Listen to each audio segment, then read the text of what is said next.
অভিযুক্ত শিক্ষার্থীর নাম মো. নাজমুল ইসলাম। তিনি বিশ্ববিদ্যালয়ের population science and human resource development বিভাগের 2022-23 শিক্ষাবর্ষের শিক্ষার্থী। তার বাসা মাদারীপুর। অভিযুক্ত নারী শিক্ষার্থীও একই বিভাগ ও একই বর্ষের শিক্ষার্থী বলে জানা গেছে। বুধবার 4 জুন বিশ্ববিদ্যালয়ের শহীদ হবিবুর রহমান হলের 153 নম্বর রুমে এই ঘটনা ঘটে।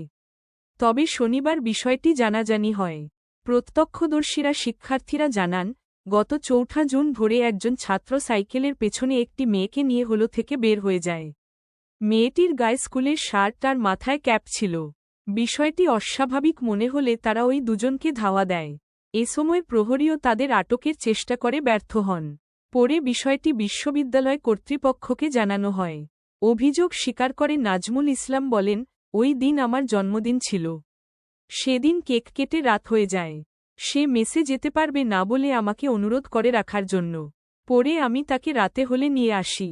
জানতে চাইলে হবিবুর রহমান হলের প্রাধ্যক্ষ ড মো.